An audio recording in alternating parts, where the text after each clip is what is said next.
Welcome back to the channel simplified education. और आज की इस वीडियो में मैं आपको बताने वाली हूँ mid term exam chemistry class 12th में कुछ ऐसे क्वेश्चंस, कुछ ऐसे टॉपिक्स जो आई थिंक हर साल रिपीट होते हैं एंड अगर आप सिर्फ ये टॉपिक्स पे कर जाओगे आप इजीली पास हो सकते हो। सो मेरे सामने जैसे कि आप देख सकते हो एक स्टैंडर्डाइज पेपर है। ये पेपर जो है लास्ट ईयर का ही है। तो आप जैसे देख सकते हो पहले सेक्शन ए में जो सवाल आए हैं सबसे पहले हेनरी लॉ से आया है। उसके बाद जो आपका सेकंड क्वेश्चन है that is the standard reduction potential. ये क्वेश्चन हर साल आता है, ये बोर्ड में भी आ चुका है। या तो आपको रिड्यूसिंग पावर की जो है ऑर्डर में लगाने को बोल देगा या ऑक्सीडाइजिंग को लगाने को बोल देगा। तो ये सेकंड टॉपिक आप जरूर करके जाना। थर्ड टॉपिक है दैट इज मॉलिक्युलैरिटी एंड ऑर्डर, ये भी उतना ही इंपॉर्टेंट है। नेक्स्ट अगर हम देखें, नेक्स्ट फोर्थ क्वेश्चन आपका न्यूक्लियोफिलिक एडिशन से, मोल फ्रैक्शन से। ये क्वेश्चन आप साथ साथ देखते जाओ और ये देखो कि आपके 10 क्वेश्चन जो है वो एमसीक्यूज आने वाले हैं। एमसीक्यूज क्वेश्चन आएंगे आपके 10।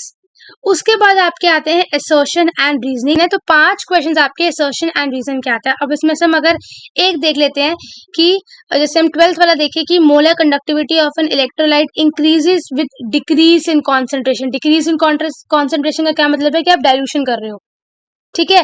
तो मोलर कंडक्टिविटी बढ़ती है। रीजन क्या लिखा हुआ है, the mobility of ion decrease with increase in concentration. तो ऐसे में आपने देखना है कि इसका ए है, बी है, सी है या डी है। तो ये आपका हो गया। इसका जो पीडीएफ है मैं डिस्क्रिप्शन बॉक्स में डाल दूंगी। एग्जाम से पहले एक बार इस पेपर को अच्छे से प्रैक्टिस कर लेना या एक बार अपनी नजर के सामने देख लेना। सेक्शन बी पे चलते हैं। सेक्शन बी भी 1 मार्क का एक क्वेश्चन है। इसमें आपके नॉर्मल क्वेश्चन आते हैं कि define colligative property, define ambident nucleophile, give a chemical test to distinguish between C2H2Br and C6H2Br, why do gases nearly always tend to be less soluble in liquid, IUPAC name, state Henry's law। तो section B का जो 1 marks का question होता है उसमें आपसे सिर्फ definition पूछी जाती है, एक स्टेट रीजन पूछा जाता है। ये रहा सेक्शन बी। सेक्शन बी होता है हमारा केस स्टडी। ये केस स्टडी में आपको एक केस स्टडी दे दी जाएगी जिसमें आपको क्वेश्चंस पूछे जाते हैं। जहां पर ये केस स्टडी डीएनए ब्लॉक से दी गई है और आप देख सकते हो 5 क्वेश्चंस पूछे हुए हैं एक एक नंबर के। तो ये केस स्टडी तो बहुत इजी होती है बट आपको ये देखना है कि इसमें आपका जो पैराग्राफ है ना उससे बिल्कुल भी ये लिंक नहीं करेगा। देखो जैसे कि यहाँ पे लिखा हुआ है, ऊपर लिखा हुआ है कि the transition elements are those elements जिसके पार्शली फिल्ड डी ऑर्बिटल है, ठीक है। The element zinc, cadmium, mercury इसके एक्सेप्शन है और इसके कुछ जनरल प्रॉपर्टी दी हुई है। बट क्वेश्चन क्या पूछा हुआ है, zinc 2+ salts are colourless due to. तो जिंक 2+ तो है ही नहीं हमारे उसमें, ठीक है। तो आपको जो है इसको पढ़ना है, पढ़ो, अदरवाइज आप बिना पढ़े भी इसके आंसर्स के जवाब दे सकते हो। अगला जैसे लिखा हुआ है कि transition elements known to form a catalyst, ये हमको ऊपर भी दिया हुआ है कि ये वो कैटलिस्ट है। Many catalyst for industrial reaction, but catalyst क्यों है इसका रीजन हमें नहीं दिया हुआ, ठीक है। तो वो रीजन हमें खुद। तो नेक्स्ट पैराग्राफ है ये हमारा ऑस्मोसिस है। सब देख सकते हो एक डीएनए ब्लॉक से आया, एक सोल्यूशन से आया। वो एमसीक्यू फॉर्म में था, ये नॉन एमसीक्यू फॉर्म में है। इसमें आपसे एक नंबर के क्वेश्चन पूछे गए हैं। What are isotonic solutions, what do you expect to happen when RBC placed in a 0.5% NaCl solution. और आप देख सकते हो इसका भी ऊपर के जो पैराग्राफ है उसके कंटेक्स्ट से कोई भी लिंक नहीं है। तो आपको इजीली जो है आपको खुद आंसर देना पड़ेगा। जो ऊपर का पैराग्राफ है वो सिर्फ आपको एक हेल्प करेगा, सिर्फ लिंक क्रिएट करने में। सेक्शन सी पे चलते ये आपके यहाँ पे 2 नंबर के क्वेश्चंस आ जाते हैं। यहाँ पर आपको चॉइस मिलने लग जाती है। या देखो difference between ideal non ideal, बहुत इंपॉर्टेंट क्वेश्चन है। उसके अलावा कॉल बेस्ड रिएक्शन का केमिकल रिएक्शन लिखना है। Determine the value of equilibrium constant Kc और G0, ये 2 वैल्यूज जो है इस फॉर्मूले से आपको निकालनी है।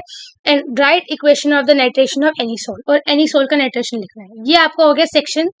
अब आते हैं सेक्शन डी पर। सेक्शन डी हमारे आता है 3-3 नंबर के क्वेश्चन।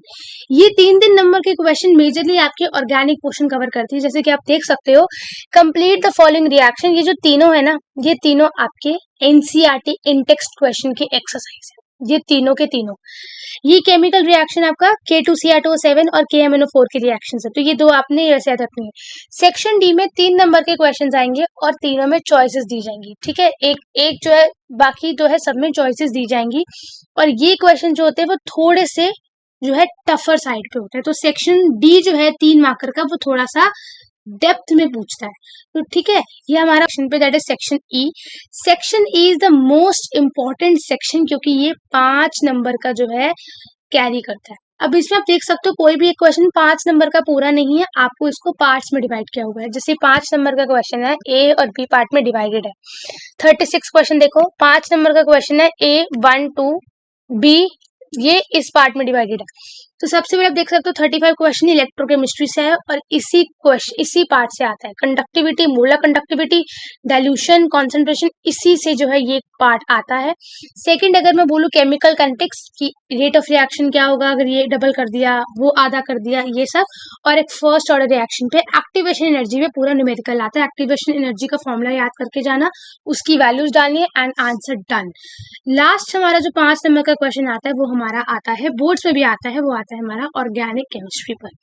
ठीक है, जैसे कि आप ये देख सकते हो 37 क्वेश्चन में आपको कन्वर्जन दी हुई है। एसिटोफिनोन को फिनॉल से बनाओ, एनिलिन को नाइट्रोबेंजीन से बनाओ, एनिलिन टू आइडोबेंजीन, ये सारी आपकी कन्वर्जन है। और जो ऊपर वाला पार्ट है वो आपका क्या है, दैट इज कुछ स्टेटमेंट्स आपको स्टेट करनी कि ऐसा क्यों होता है, which one is more reactive and why का आंसर देना है, और कुछ आपको रिएक्शंस लिखनी है, जैसे रिमन दिमन लिखनी है और आपका विलियमसन सिंथेसिस लिखना है।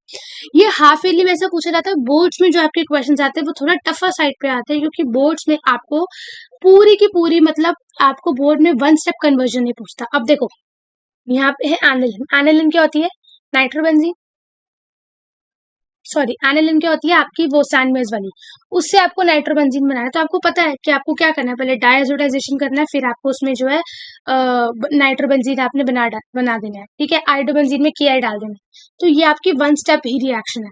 बट बोर्ड्स में आपकी वन स्टेप रिएक्शन नहीं आती। बोर्ड्स में जो है आपकी जो रिएक्शन होती है वो थोड़ी सी घुमा फिरा के 5-6 स्टेप्स की आती है। तो उसके लिए आपको ऑर्गेनिक के रिएक्शंस के जितने भी सोर्सेज हैं वो आपको पढ़ के जाने पड़ेंगे। ठीक है, तो ये जो एक स्टैंडर्ड पेपर है, इसके जो टॉपिक्स हैं उनको एक बार अच्छे से देख लेना। ये मोस्ट इंपॉर्टेंट है आपके मिड टर्म्स के लिए, तो एक बार आप इसको अच्छे से कर लेना। ठीक है, और अगर आप इसके सॉल्यूशंस चाहते हो तो I will make a separate video इस सॉल्यूशंस इस क्वेश्चन पेपर की सॉल्यूशंस की। एंड जो ऑर्गेनिक केमिस्ट्री के जो कन्वर्जन्स होते हैं उनकी मेरे पास एक बहुत शानदार ट्रिक पड़ी है, वो मैं आपको दूंगी नेक्स्ट वीडियो में। तो I think that's it for this video. इस पेपर को एक बार अच्छे से देख लेना, इसके जनरल इंस्ट्रक्शंस को पढ़ लेना। 70 मार्क्स का पेपर होता है आपका, 3 घंटे आपको मिलते हैं, और आपका जो है 5 सेक्शन होते हैं, ABCD एंड E। ठीक है, so that's it for this video. Until the next video, thank you so much and bye bye.